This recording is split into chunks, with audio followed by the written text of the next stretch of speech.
Welcome to our quick tech guide. Today, we'll show you how to enable or disable password saving in the Microsoft Edge mobile app. Managing saved passwords helps keep your accounts secure and convenient.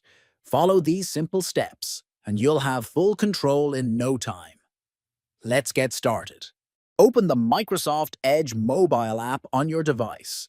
Look for the three horizontal lines at the bottom right corner of your screen and tap on it. From the menu options, select Settings. Inside Settings, find and tap on the Passwords section.